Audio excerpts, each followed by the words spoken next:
Truth, lies, shenanigans. So Robbie, the hydrogen diesel engine is coming.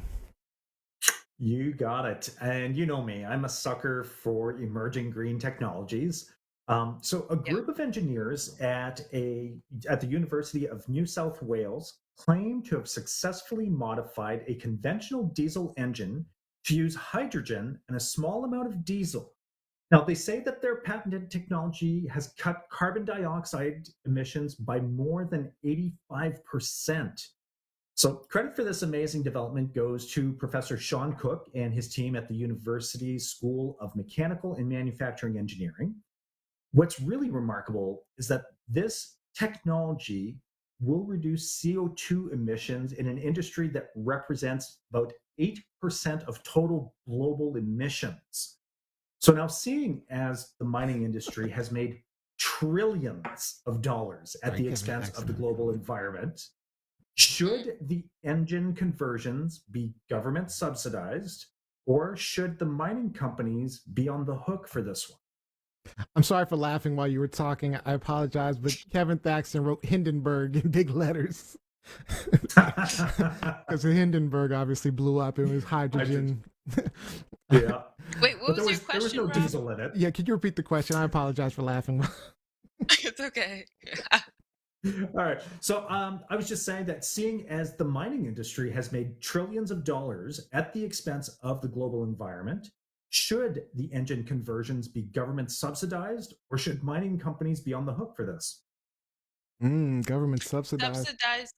Subsidized meaning that they only have the patent for it, right? Like they're the No, only they ones. pay for it. The Subsidized government meaning pays that for it. they're getting some of your tax dollars to fix a problem that they've really contributed towards. I see.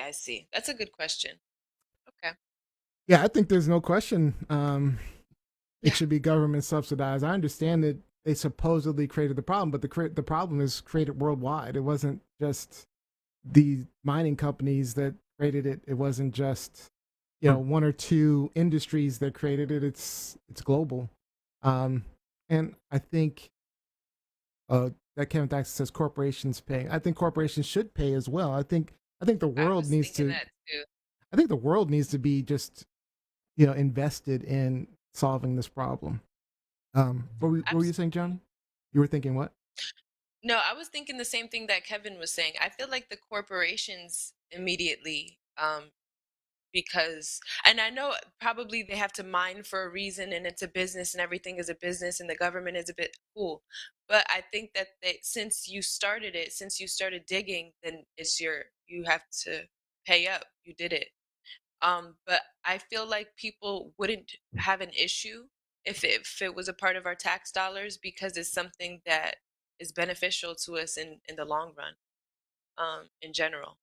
But what some of us may not know is that Australia is one of the world's largest coal exporters and the largest liquefied gas exporters. I did not know that. And both are obviously polluting fossil fuels. So basically, Australia is paying for that with the severe and frequent extreme weather that you were talking about, right, Rob? Like all of the bushfires and the heavy drought and stuff like that. That's how But it's manifesting itself in Australia, and in India, we're seeing an increase in flooding, like during their flooding season. We're seeing even in gosh, California, we're seeing a rise in flooding. We're seeing a rise in droughts and fires. It's manifesting itself in very similar fashions globally. Yeah. yes, So, I mean, as far as the hydrogen, though, I mean, I think there are pros and cons to everything, right? So you got fossil fuels cause global warming, but they solved the problem in their time, right? About how to get around and do things. Electricity also contributes to global warming, right? And then, of course, you have the potential nuclear disasters if you're not using global warming, or then you have issues with water if you're using hydro. It's there's always we're trying to produce all this energy for a large increasing population. And of course, you got windmills. Windmills kill birds. And oh God, that's a Trump reference if you missed it. All right. Anyway, I looked up how to produce hydrogen, right? And so the biggest issue is the primary resource to producing hydrogen is fresh water. which is awesome because when hydrogen burns, it turns right back into water, right? Which Oh, good. zero Yep. zero Okay. CO2 emissions. Cool. But first off, it takes energy to produce hydrogen, right? The most common way to Solar. produce. Okay, there you go. The most common way to produce hydrogen is electrolysis, which requires Oh, almost as much energy to produce as it does to produce hydrogen, right? So, from what Google is telling me, and you can blame the AI if my numbers are wrong, but it takes about or 39 kilowatt hours of electricity to create hydrogen that produces about 48 kilowatts of energy, right? So wow. we're talking about 9 kilowatt hours difference. But on top of that, water is a precious resource. So in many areas like California, for example, although it turns back into water, right, when it's burned, that doesn't mean that the body of water that it came from originally gets replenished. It just goes out No. into the air somewhere. So it's this water vapor to the air. Right. I mean, so you could use ocean water, right? Ocean water is plentiful, but then you throw in the energy required for desalination first. Then you're basically using the exact same amount of energy to create the energy using hydrogen. So, I mean, and Gianni What mentioned about wind and rain? solar. Rainwater from the sky. I mean, that's fresh water. I mean, it has to, That's just part of Like the cycle. That's the same water, Johnny. yeah.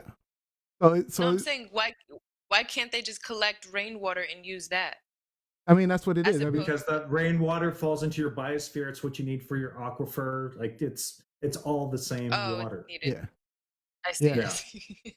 yeah. I No, no, see. no, don't get me Okay. wrong. I'm not saying don't pursue hydrogen, clean energy, because obviously, if you're using hydrogen and it turns into water vapor, I mean, that's fantastic because there's no more CO2, right? But but we do have to recognize that when we're solving one problem, we're also potentially creating other problems.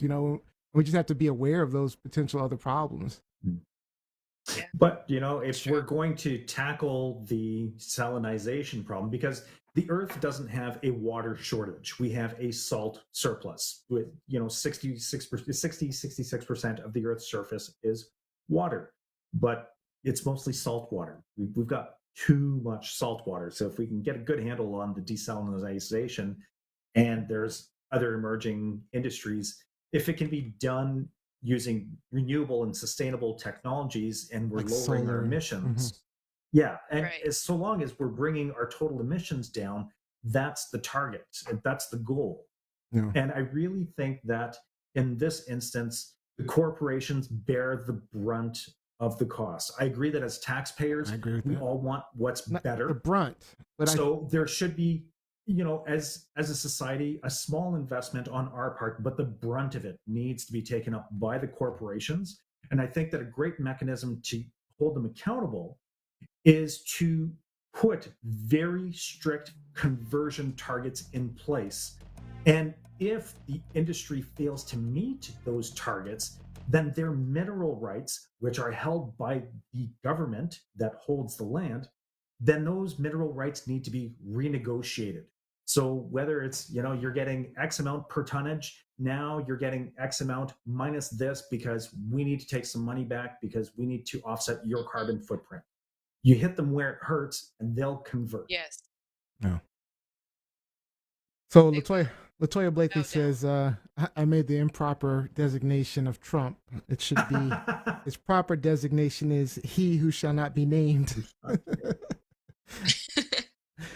I mean, but I was thinking about like we talk about climate change, right? And then I was thinking, like if a butterfly is flapping its wings and cause a tornado, right? We know that chaos theory and all that good stuff. And you know, but think about what would be the impact if North America started suddenly pumping out billions of tons of hydrogen generated water vapor into the atmosphere. I mean, that's gotta I know. affect the climate somehow, right? And I feel like in what way though? I In mean, a positive way. because you're just pumping, you're like creating steam nonstop. Let's say we all went to Oh. hydrogen, then you're just creating Hmm. steam, right? Basically, right? And so steam is just going to the atmosphere, and of course you're pulling water from one place to It, another. I mean, I would think that the climate would have to change. Well, I mean, this isn't a Maybe it steam would be more engine that it's running on. We're not running on steam. The But byproduct of hydrogen fuel is water. it's water vapor, right? So It's the steam water vapor, I guess, or which water is runoff, you know? or runoff. true. So maybe it'll rain a lot if we start doing It that. would, but where? That's the question. Ah, Mhm. good point. Which it would have to track it Mhm. and see which direction it'll. That's interesting. That's a good point. By the way, did you guys know that there is a car that runs on 100% compressed air? No. There are cars that run on just about everything. There Yeah, are some amazing vehicles out there. Called zero emission. Anyway, all right. Is this true? I can only think of those zip cars with balloons and stuff. Is this truth, lies, shenanigans? Good truth. Rob is always Truth, bringing my the. friend. Rob's our resident tree hugger, so bringing the good stuff. I love playing outside. I want to keep it healthy. I know, right? There you go.